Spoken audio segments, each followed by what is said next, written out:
open the camera on yourself, and then it's like, and you look like a 40-year-old single pervert. Oh shit.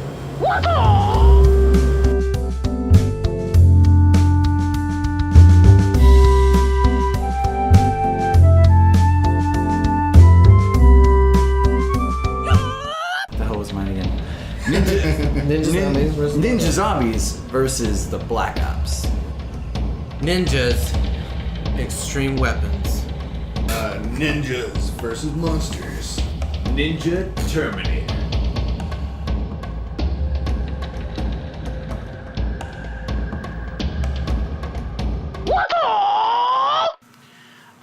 This is Ninjas and Noodles, and we ordered noodles on the first day. This was a 2-day excursion. Lo mein.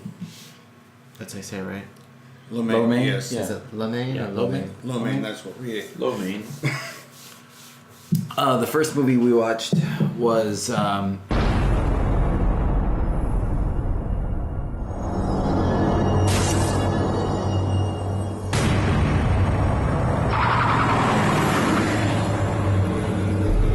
Ninjas versus monsters. Ninjas versus Monsters. That was Zach's pick. Yep. So, I think Daffy should take away. Oh, Daffy, tell us about ninjas and monsters. You had a bromance with one of the guys. Yeah, that movie was pretty good, I have to admit. So, yeah, you get your whole basis of adventures and excitements. You get ninjas and monsters. It's like you're 12 years old again, but then you realize this is not what you wanted. In life. At all. For the past hour and a half, but felt like 5 hours. So what actually happened? So you have a basis of seems like some cool guys that have powers. If he has magic, why didn't he just remove that thing from his face? Don't question. And then these other guys come in and say, we're gonna fight you. And then they fight. And then they say, but don't worry, that was just a test. What are these other guys, though? They started off playing War, the card game, right? Yeah. Yeah, okay. I can't remember the movie. So I'm trying to remember which movie this one was. Yeah, the two brothers they start off playing that card game. They're playing War. And they keep bragging about, oh, I'm so good at cards. War is a 50-50. That has no skill involved whatsoever. Right. But one of them has powers. So. Yeah, that's the first time. Well, they both have powers, actually. So they're both given some fucking ability of some kind. What was everybody's powers though? I think his only power was that he was brought back from the dead. Well, they were both brought A back lot from of the them dead. were brought back. His brother that kind of seemed like he was kind of off. Like he was the quirky character, Yeah. I guess. He wasn't quirky. He was Rain Man quirky, if you want to say anything. We didn't realize this movie was in a trilogy. We didn't realize that there was other movies beforehand. So we get this big monologue from this guy who's claiming to be dead, who's not dead, and who's doing this, and it's literally so much story packed into 3 minutes of speech. This better have been more movies, because if say somebody wrote that, and you're like, all right, It's like you know missed what? last week's episode, so they're just... Yeah, it's like, hey, all seasons of Game of Thrones, I'm going to throw in all plot lines into 2 minutes. If anything, There you go. It's one of Now those, start one the of those ending. shows that you don't even have to watch any of the season at all. Just watch the last episode and they'll recap you on everything. Yeah. Last time on So did Eric, and no one knows why, except that it fucked up the world. I mean, every fucking night some other ghoul or ghost or thingy, and to be honest, we're just barely keeping up. I mean, fuck.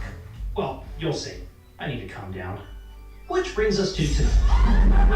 Real quick, can we explain why some beer glasses are empty? Oh, because we've So- filmed all this. We are going the second round through this Why are we going the second round for this? Technical because difficulties. certain people didn't turn on. Technical difficulties. Some people didn't turn on cameras. Some cameras weren't pointed in the right direction. I think not on is worse than not pointed. Ninja monsters. It looks like they're at their mother's house playing War with cards, and they have special powers from coming back to life, and these weird team of dudes and hot chick come in to play, It's bothering him. He's like trying to find something to do with it. And so they come out there to battle them. They're like, here, we're going to kick your ass. And they're like, all right, well, let's fight. So they fight, and then they get their ass kicked, and they're like, well, don't worry. It was just a test. And then their friend showed up. Yeah, and then their friends show up, who is like lead comedy. Hello to my little friend. Hope that's got nards. The whole movie, but it's like quirky stupidity rather than impressive jokes. So we haven't even gotten past the first 2 minutes of the movie yet. That's all we're doing. So you get this battle, these guys, and then they said, well, we were just testing you because the monsters are coming. The antagonist of the movie is Frankenstein. Put into Frankenstein's monster. Frankenstein was the most valuable actor of the show or movie. Hi, I'm Victor Frankenstein. Perhaps you've heard of me. You know, today is actually shaping up to be a pretty good day. Oh yeah, it was a discount on Jesse Eisenberg. It was Jesse Eisenberg's doppelganger. I don't think it was a discount. I don't think anything. I think literally he took a weekend. Hung out with his Said, "Hey, buddies, guys." got really drunk. Hey, No, he got drunk at a bar. let's make a trilogy. Let's squeeze a trilogy in a week. Let's do it. They pumped him full of heroin, and they said, "Say these lines." You know, I totally agree with the Jesse Eisenberg book, but I still say that there's a little bit of Michael Cera in there too. It's It like could be the gay love child. All of this could have worked because the executive producer was the executive producer on the Blair Witch Project. Right. Yeah. So Yeah. If you thought today was fun, wait till you see what comes next. it could have Jesse Eisenberg wasn't big until a little bit later than this movie. Yeah. When did this movie come out? Does anybody? 2012. 2012. 2012. Okay. Jesse Eisenberg was still doing like the Facebook movie.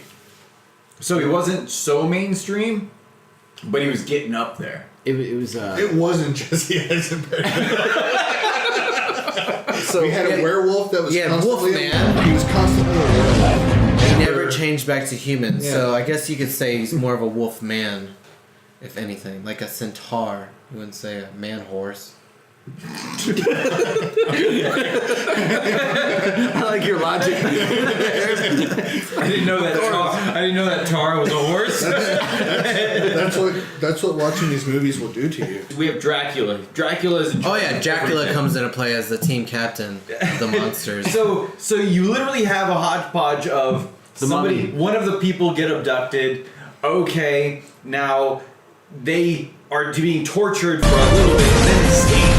And then the other people are just kind of telling each other, hey, bro, you should join. We should do this. And it's like, no, I don't feel like it. You know, they did this. It was really bad. I like that scene where it shows them fighting the clowns. Yeah, it jumps to a scene where there's a backflash of them fighting back in the day, fighting these, I guess, demented clowns. I don't know. The only reason I think just that's look like a a little bunch bit of- funny is because you said I like this scene. You said you liked anything about the movie. I might have misspoke there, but Oh no, it's been said. Dracula leading the whole crew and his winch whores. yeah, he had a whole gaggle looks- of witches. Did not know a gaggle, which is Today I learned, right? What? A group of witches is a gaggle. Then the movie turns into this battle royale where there's 7 versus 7. Yeah. Your 7 warriors have to verse But my like, 7 monsters. Thor's ugly sister's the one that pops in and lays out these rules with her battle axe and says, You have been challenged for the fate of your world. It is a very short speech. whoever wins, if the bad guys win, they'll take over the world, and if you guys win, whoever dies in your group has no recollection. Well, what it's happened. almost like what it reminds me of is one of those girls. If you ever go to like a Comic-Con or all those cosplay girls that are geeky and they're all like, "Hey, I blah blah blah blah blah blah blah," and they're like so overly bubbly. Yeah. But they're even playing that character, and it's just you could tell that they're playing a character and over bubbly, and she played it that way. I think she probably acted that way in real life. If they succeeded, they would lose their powers, the monsters would be gone, and anybody who happened to die in the battle would lose their memory but be brought back to life. But they say chivalry's dead. He did that on purpose. The other dude, some other guy that has a love interest for what chick? The main chick who dresses like Black Widow? Yes, the redhead. Yeah, so you got her and some other guy on the team, and he's like... Master Roshi status and gets his ass kicked, so he goes full swole Hulkamania, rips apart his gauze wrappings, like, listen here, brother. It plays out exactly how you would expect. Pretended for so long that I could be something else. With no actual... I do kill you. And then you guys win. You know, the movie almost seems like if when you're in high school and you get a boner in class. You know, you're like, it's more like my dirty little secret. You're like, I'm not gonna. You really I'm not expect gonna it. talk to anybody about this. But I'm pretty sure they're aware. And then all of a sudden, you look around and the teacher says, "Hey, Daffy, come to the front of the class and present your poster." Give me a few minutes. You're like, oh damn it! Now all I have is zombies and monsters. You knew this was coming, ninjas! Prepare to of the pirates will be! There's a pirate death. Oh, what? No. Dracula. Yeah, Dracula suddenly disappears for half the movie, but he's responsible for the other monsters fighting these people. The one, see, I don't care about any weird body thing, but when it's a mole that has its own zip code and shadow. You know how like It definitely had a your shadow. classic cliche like antidepressant commercials say like they give you this what they think is cinemagraphically cool video of like some people playing in a park, and then they go antidepressant may cause da da da da da da. This is the kind of movie that Side needs effects? to have at the end. Diarrhea. Saying some side effects may include short term memory loss, brain damage, brain cell loss. That should be in the trailer, just in case you're about to watch the movie. Suicidal tendencies, suicidal questioning. Yeah. And her death. She do origami whenever she wants to. Actually, if you think about it, that'd be a cool power. If you can origami and then you throw it out there, it becomes real. Like Oh, you're adding to the power. yeah. No, you can't do it. It's Turtle. origami for origami. And then it just goes. It doesn't become realistic. It still stays like really geometric. It's just. It says kill me. This movie angered the crap out of me. Zombies versus ninjas, zombie ninjas versus Black Ops.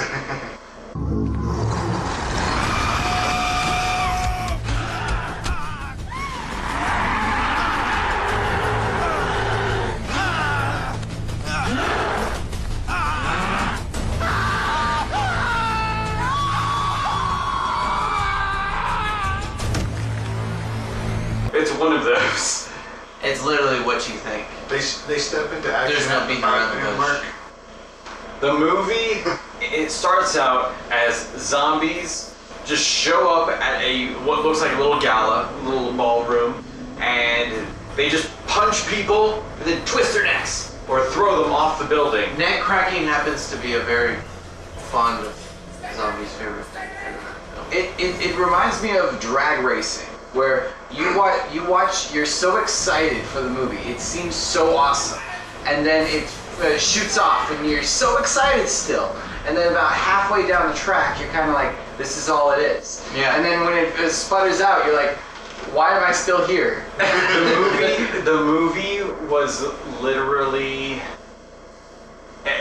I guess it was like a passion project for a 7-year-old, but the people who made it was 40. It's one of those movies that start out as if you're ever running late to the movie theaters and your showtime was at 3 o'clock and you get there at 3:30 and you miss the entire opening of the movie. That's the opening they give you. Zombies just jump right into the hotel. No backstory. They just jump right in. There's security breach because there's a party going on, so some zombies decide to crash this. Story, character building whatsoever either. Oh no. You meet this guy, and he's like, "Mine, here we go." No, he didn't even say that. That's true too. No. And then we don't even know his name at the end. I mean, we had to give names to the janitor guy that played a big role.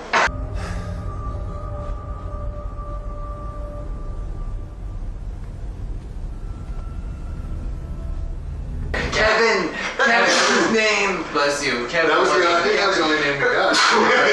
But it was basically we're running. Hey, look, zombies killing everybody in this office building. That's really it. Then we get blue lights for no reason, and they're just wandering around until we get to. You first only see 2 zombies in the beginning. It goes from a giant zombie attack to some American coming in and going, "I'm here for a job interview. Is this you?" And then some British chick, well, attempted British chick. I would say she mixes up her. Oh, yeah. She goes from, "Yes, I'm a bit British," and then until it starts going to a little bit of Southern. I was like, all right, good for you. I was confused why he was so emotional when the girl who was interviewing him died. He knew her for a good whole 10 minutes before she died. When she died, he acted so heartbroken about it, like, "Oh my god, my girlfriend just died." Yeah. But they didn't even have any kind of romantic As interest. soon as there's another girl in the mix, Yeah, he's like, literally not even We're good. 2.5, maybe 5 minutes later, a blonde chick underneath some stairs. "Come with me if you want to live." Yeah. If you get in my way, I'm gonna take you out. I was never so bored watching action. The ending. You get the guy trying to run out with the girl. Let me just say this real quick. Have you ever played one of those video games where you get to the final boss, you beat it, and then there's another boss, and you have to beat that boss, and then another boss? Yeah, it's like where you fight all the bosses. Mega Man. Where you fight all the bosses. You go through a bunch of bosses and you get to the main guy. That's what this movie is. And good stories have the main protagonist against the main antagonist. There it is, the showdown. This was Zombie that steals the samurai sword that we establish with one shot. And then he fights good guy at the end. And then good guy gets his butt kicked. Then other good guy who has beaten a zombie comes in, fights bad samurai. Bad samurai kills him. Good guy then gets back up, fights and kills zombie. Then main good guy, bad guy, who at BlackBox comes in, does a duel with him, and good guy kills bad guy. Then, while they start leaving, bad zombie wakes back up, grabs good guy, pulls him down. Now we have to kill the zombie with an explosion. Oh, then we leave. I'm not done. Yeah. Then we leave. It was relentless. Yeah. No matter what they did to these zombies, they just wouldn't die. And then we leave. Explosion. Now, main bad guy who was talking on the phone the whole time, wouldn't get out of the car, comes out and shoots good guy dead, leaving good girl. Bad zombie comes out, fights main bad guy who never got out of the car, and then finally got out of the car, and now did a shootout against this guy and lost. Now fights a zombie. Now good girl runs off. That guy dies. Zombie runs after good girl. Then good girl is cowers, stands there, and bad zombie screams in her face and runs off. The end. End credits. What? It was ridiculous. But yeah, tell us about Ninja Terminator, Zach. Ninja Terminator.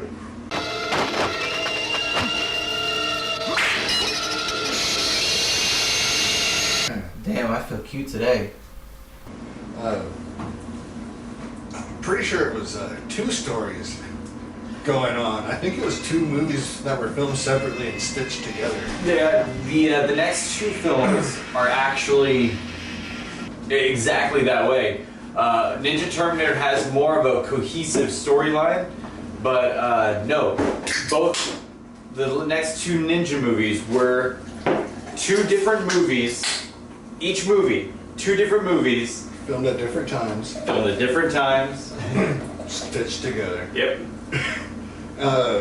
So, Ninja Terminator's story, I don't know if I want to call it a main story, but one of the stories was about this dude named Jaguar.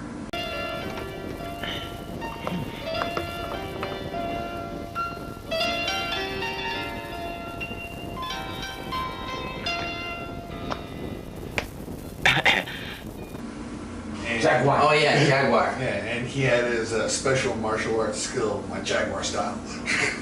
Jaguar style. Mainly keeping my hands in my pockets while I'm kicking you.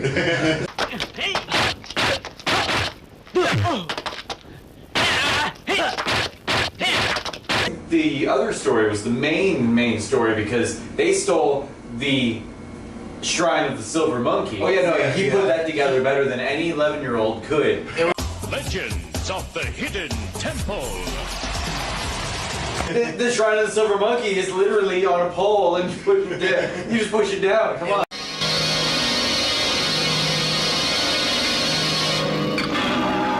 But yeah, so he comes in, he's like, come and slice at me. His friends and then so they all come like, well, my sword will cut right through him. Boom, bang, pow. Thieves come in. They steal a statue. Oh no, here comes the movie. What's great is the very next scene. The very next scene is literally someone is dead and they're showing like the funeral and they just zoom in on like The dirt. Where it was just focused on the dirt. focus on the dirt. 30 minutes. Some guy's supposed to be telling a nice soliloquy. Yeah. Well, this they filmed through the bushes first. This is Oh no, that was wait, no, that was the other that was movie. later. That was later. This is the movie where they were supposed to be having both guys in frame, and some jackass was filming the fucking picture on the wall or the tree. Like, oh, this is interesting. And then the director came up and just went, oh shit. But they couldn't afford to reshoot it, so they're like, I just leave go with it. It's artsy. Do you think our brother was hiding something? Something illegal that we didn't know about? Like drugs or smuggling or maybe even triad activity? I mean, why would anyone want to get rid of Tomashi? And then get evidence to show that he was murdered? It just doesn't make any sense at all, does it? The police say that he was found with pieces of metal in his back. It definitely means somebody wanted him dead. It's so strange. Come, Machiko. I'm sorry, I didn't mean to upset you. But I have to find out what happened. For Tomashi's sake. And for the sake of our family. You understand? Then it goes on to like these fucking Toys R Us robots coming to deliver. Oh yeah. It was like an 80s remote control. Wait. that was their Harry Potter owls. That was their Harry Potter owls. Was these little. It was an RC robot. You wind it up. Yeah, and they walked over to it, and then when they opened the door, oh, what is this?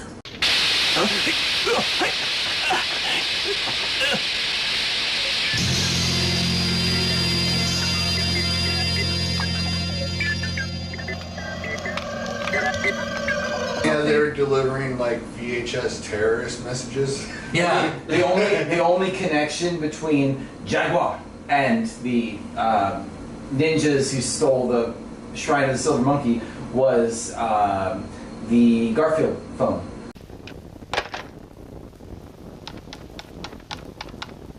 When they call who it looks like Brett Favre's father as a ninja, and he's sitting at home and gets a call after her cooking dinner. And Was that before or after the attack of the crabs? yeah, right. She's like, I'm gonna cook you a hot dinner, baby. Instead of regular crabs, I'm gonna make you drunken crabs. So you think she has like experience cooking these damn things?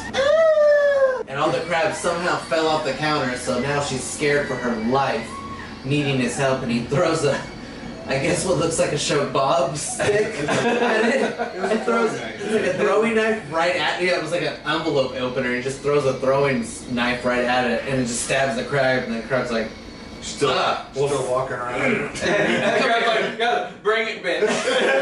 that was the most flamboyant. Oh, and so it builds up to when them stealing the monkey shrine or whatever, and like somebody frames them. Yeah, they get framed. You want the golden ninja warrior all for yourself. Look at this. Yes, that's my ninja star. Right? It's my ninja star. This is yours.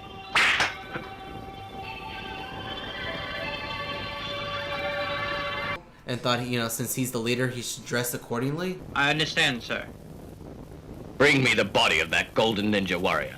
Literally, the movie was just a hodgepodge of action scene, no exposition. One of the greatest things about this movie is every bit of dialogue is done by the same person.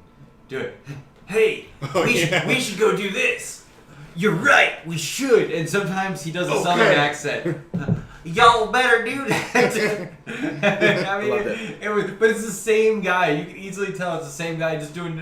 Hey, do this. Better do that. And you can almost tell that it was filmed originally in English. So why is there?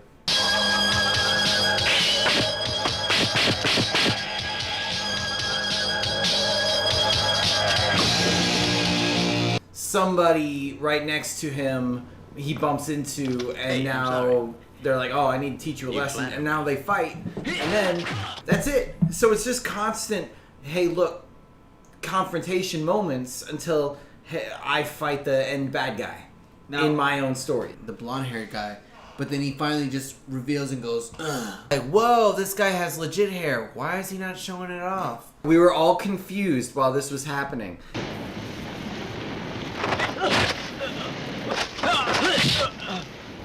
And the guy's like fighting him. He's like, oh, his shoes. He keeps doing the zoom in. We're all sitting here thinking, did he not wear the proper attire?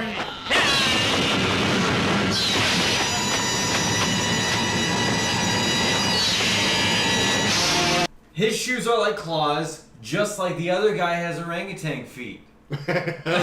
Wait, what? See, when the guy had orangutan feet because he took that chick's panties off. Oh yeah, there was a sex scene. There was a sex scene. I forgot about that. Oh my god, there's a sex scene in there, and this guy sits there, and both his hands are on her, and the next scene of her panties are coming off, and then you focus in, it's actually his foot taking off her panties. So it's like, whoa, now this guy came in ready. He came in ready. I'll tell you that. And then it goes on. What happens at the end? The ultimate fight where they about to assemble the shrine of the Silver Monkey, and each one fights for their. Oh yeah, they fight for their each piece and everything. And it is an outlandish fight. I mean, it's very enjoyable. Every fight in this movie is outlandishly stupid and enjoyable.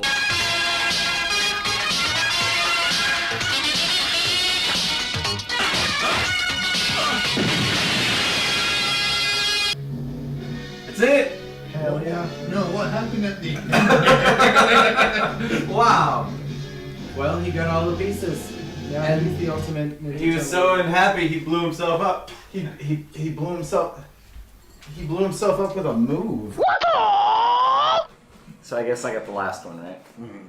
Yeah, so tell us about my movie. The reason why I'm wearing this wig. Ninja Extreme Weapons. The movie, in a nutshell, is two movies. One is about ninjas, or colorful ninjas.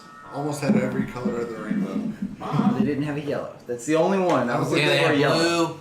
They had blue, white, red, and purple came into play for orange. 3 minutes. Orange. Black. There was a bunch of black ones too. They didn't have green. There were ninjas everywhere. Then we had a 70s style gangster prostitution story. So those two stories that have nothing to do with each other. So both of the last two movies had their stitching together of two stories, but unfortunately Ninja Terminator was able to stitch their story more well together than Ninja Extreme Weapons. We had no idea what was going on. With Ninja Extreme Weapons, you got one half of ninjas jumping around and fighting each other, and talking about stealing each other's drugs and stuff, and then you got this romantic drama between three dudes that look literally alike. We didn't know who was who and who was. These guys were so much of doppelgangers. I swear, we wanted to wait for the credits that don't exist, by the way, in this film, to see if they were all related. So it starts out with this little boat with only 4 people in it, and they're like, ah, and then they're showing up, and they're in their fast motorboat.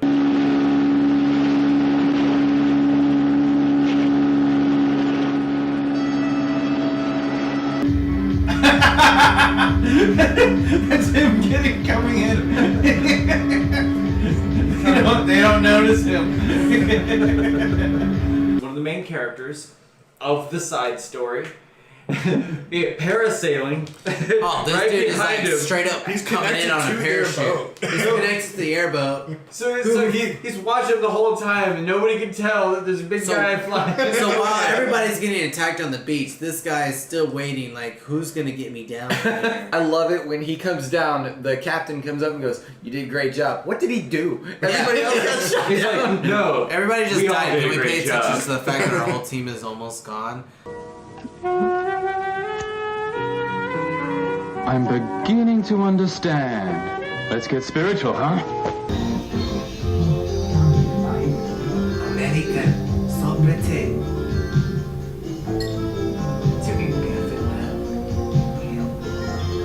Michael?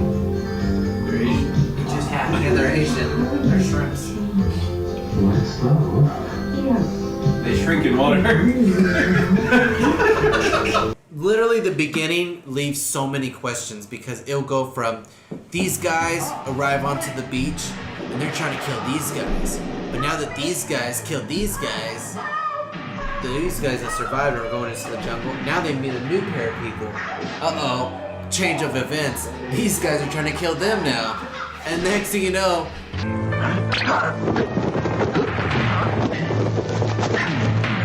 Oh no, let's call him Bible Ninja. Oh no, yeah. Oh no. Actually, he's actually a Christian ninja, and that'll come into play later. I really just want to stress this is in the first 5 minutes. Yes. This is all that happens in the first 5 minutes. Then you're introduced to the greatest supervillain of all time. He is my favorite character. Boss? Why have you... He says, "Come in there." Yeah. And he's like some dude in a wheelchair. So, like I said, he's in a wheelchair. With the foot ninjas. With the foot ninja. It looks almost like the Foot Clan of Ninja Turtles itself. Yeah, they were like servants. I kept expecting to like them pan off to the side and there's a ninja sitting there like cooking them food. Yeah. When they massage him, there's a massage guy. He had 4 ninjas massaging him out on each leg. On his shoulders. Two on his shoulders and then 2 on the legs that... Reason why he's They in a just wheelchair. needed one of them fanning him. And they all he was missing grace. was a fanner and a grape. And this guy was set for life.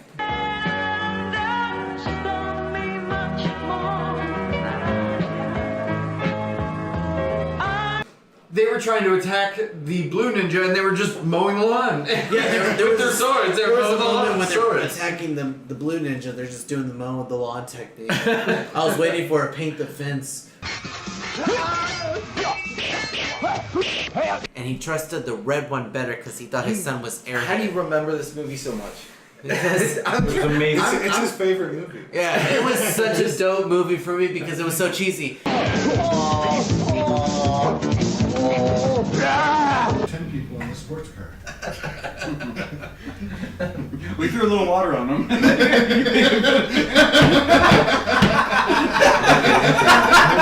This guy just walks into this apartment. Seems like he lives there. He's got the key. Walks in and starts role playing. You don't think it's role play at first, but you figure it out later. He walks into this little apartment building, walks straight to the bathroom, and there's this chick in the bathtub Bathing herself. Looks like taking a bubble bath. and she's like, "Oh, I didn't see you there." Okay, so His yeah, name was she's James is because the guy that's she called him James Was Bond. he the So one James that he got is- hurt somehow? well, right? she said James Bond because He's the one who got beat up. yeah, because she was like, "You're a hero, aren't you?" He's like, whatever. But he turns out to be. Wasn't he the guy parasailing? He was, But he's not a part of the police. The chick turns out to be. No, James Bond was not parasailing. Yeah, the chick is actually married to Who is some rich parasailing? guy.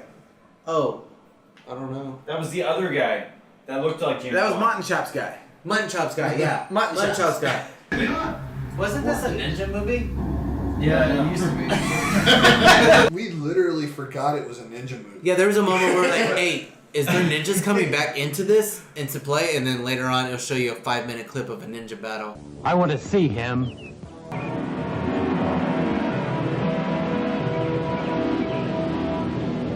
I call it lazy. People had to wheel him place to place, and he never got out of the wheelchair. And then Little did they know. Big fight scene between the ninjas and everything. And it keeps like panning back. And then next thing you know, it flashes to the guy in the wheelchair, and he's just looking.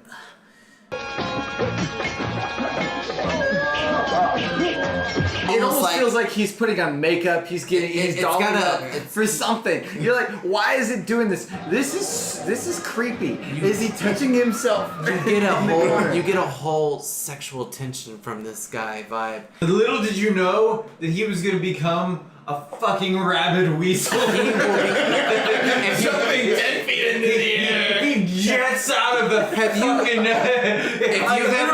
just Superman jets out of that fucking wheelchair. If you've seen Monty Python's Holy Grail, fast forward to Bunny scene, was actual intent of rage building up, and finally when the Blue Ranger Ninja, Christian Ninja by the way, kicks ass, he decides to.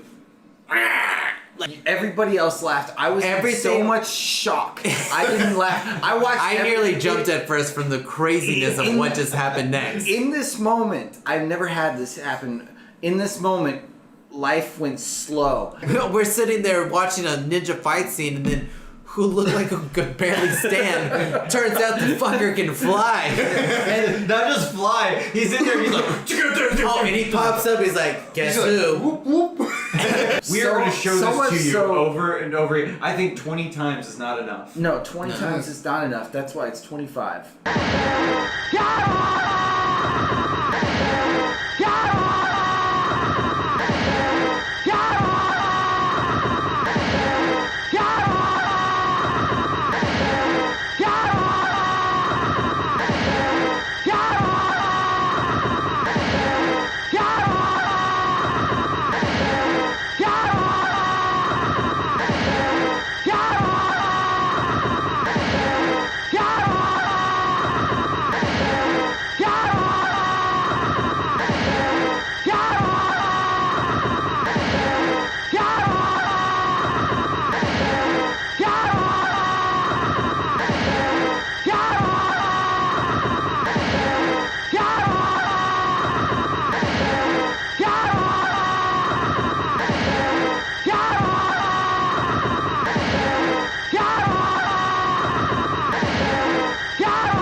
Oh no fucking way! Yes! Oh yeah!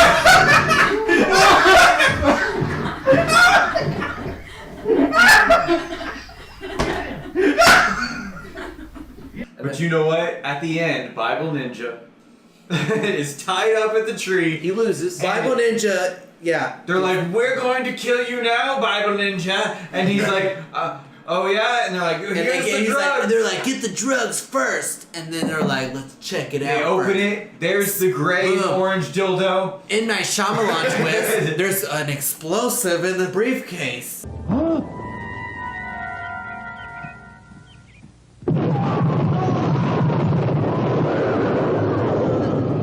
If it wasn't for that one scene where the guy jumps out of his wheelchair, though, it was so great. That ending, I would sit through the entirety of all of Ninjas and Noodles just to get to that moment. I would sit through every Harry Potter. Oh my god! And then watch this movie again, just for that moment. Ninja Extreme Weapons 1.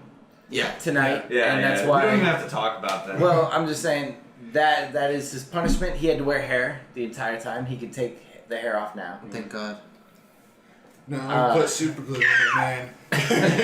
And, we super glued it on. That was the punishment. And that actually concludes Battle I think of the worst.